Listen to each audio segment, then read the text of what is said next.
मेरठ के रहने वाले आशीष डेनियल जैसे ही टीनेज में पहुंचे वो बुरी संगत में फंसते हुए एग्रेसिव होते चले गए। मैं अपनी लाइफ के टीनेज फेज से ही बहुत एग्रेशन वे में बढ़ता चला जा रहा था और ये एग्रेशन मुझे इतना परसू कर रहा था कि वो चीज़ें मुझे उस डायरेक्शन में ले जा रही थी कि मेरे लिए लड़ाई झगड़ा या फिर किसी भी फिज़िकल एक कह लें आप इंट्यूशन में गेट इनटू करना मेरे लिए बहुत आसान हो रहा था।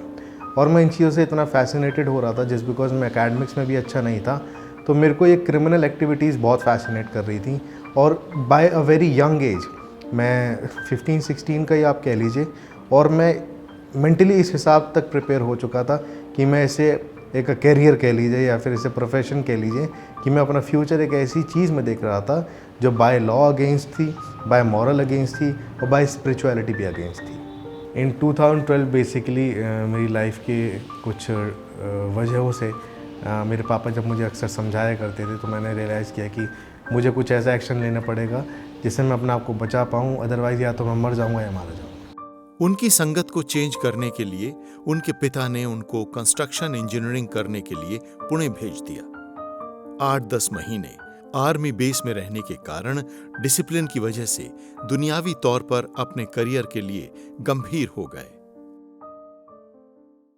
तो 2015 में basically I started my first job eight Indira Gandhi international airport in field operations, import department में काम करता था मैं। और सो मैं यूजुअली क्या करता था, पूरा वीक काम करता था और वीकेंड में मैं अपने घर आ जाता था। और मेरा एक फ्रेंड था जो बेसिकली मेरे ही अपार्टमेंट पे काम करता था और वो नाइट शिफ्ट्स किया करता था। और एक दिन जब मैं वीकेंड पे ही अपने घर पे था, आई वाज वाचिंग टीवी, उसकी मदर का मेरे पास कॉल आता है और वो बोलती हैं कि अरे तुम्हारी उससे बात हुई? एक्चुअली वो फ़ोन नहीं उठा रहा था। मैंने बोला कि नहीं, मेरी बात नहीं हुई। और कट शॉर्ट बताऊँ तो सुबह मॉर्निंग में जब मेरा फ्रेंड, क्योंकि हम सब लोग साथ ही पढ़े थे, जब उसके अपार्टमेंट पे गया और डोर नॉक करने पर रिस्पॉन्स नहीं आया and he called the police, और पुलिस ने जब दरवाज़ा तोड़ा तो उसकी बॉडी मिली। एंड जब मेरे को इस चीज़ की इन्फॉर्मेशन मिली तो मैं कोलैप्स कर गया। लिटरली मेरे लिए मानना मुश्किल था कि जिसके साथ मैं पला बड़ा, स्कूल में टाइम बिताया, और ही फाउंड डेड। और इन सब चीज़ों के बाद जब उसकी बॉडी का पोस्टमार्टम हुआ तो मुझे सुनने में आया कि उसका हार्ट अटैक हुआ। लगभग 3 साल मैं उस चीज़ से इतना इफ़ेक्टेड था कि मैं किसी भी प्रोफेशन में नहीं कर पाया था। मैं कोई जॉब नहीं कर पाया था, कुछ भी नहीं कर पाया था। इसकी वजह से वो सदमे और अकेलेपन में चले गए। इस सब चीज़ों की वजह से मैंने अपने आप को इतना जोन आउट कर लिया कि मैं लिटरली बहुत अकेलापन फील करता था, और ये वो चीज़ थी जो मैं किसी से एक्सप्रेस भी नहीं कर पाता था। लेकिन मैं एक बात बोलूं कि मैं जब भी चर्च जाया करता था, अक्सर मेरी मदर, जो लोग इस चीज़ से, इंसिडेंट से वाकिफ़ थे, तो मुझे अक्सर समझाया करते थे कि परमेश्वर तुम्हारे साथ है और परमेश्वर ने तुम्हें बचा लिया। तो जब भी मैं अकेले बैठा करता था तो मुझे ये चीज़ रियलाइज़ होना स्टार्ट हो गई कि हाँ यार, मैं नेसेसरली फंस सकता था, परमेश्वर ने सच में मुझे बचा लिया।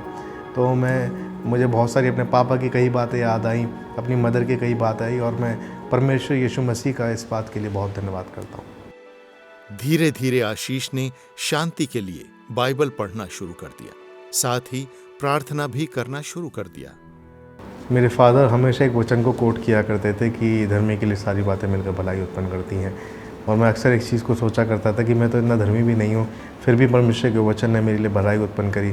और ये सब चीज़ें तब से हुई। परमेश्वर के वचन को पढ़ता तो मैं बचपन से था, लेकिन जब ये सब इंसिडेंट होने के बाद मैंने दिल मन से पढ़ना शुरू किया तो वो मेरे लिए वाकई कारगर रही। जब मैं प्रार्थना में बढ़ता गया तो परमेश्वर के सामने मुझे अपनी गलतियाँ रियलाइज़ होने लगी, मैं उन्हें मानने लगा, परमेश्वर के सामने पश्चाताप करने लगा। और वही एक ऐसा समय था जब मेरी ज़िंदगी परमेश्वर के वचन पे परिवर्तित होने लगी। तो जो सदमा और अकेलापन मेरे जीवन में था वो परमेश्वर ने मेरे जीवन से दूर किया और मैं आत्मिक रीति में बढ़ता चला गया। और जो कमी मेरे जीवन में थी खुशी की, वो परमेश्वर ने अपनी ओर से मुझे दी।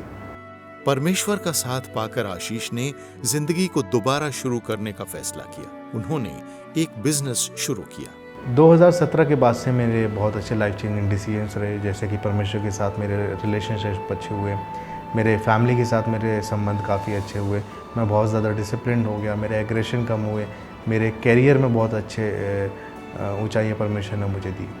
आज परमेश्वर के अनुग्रह से मैं एक स्पोर्ट्स न्यूट्रिशन ब्रांड रन करता हूँ और फिटनेस इंडस्ट्री में अच्छे से जाना जाता हूँ, और साथ ही साथ मैं यीशु मसीह की सेवकाई और उसके वचन को कौड़ियों के बीच में बांटता भी हूँ।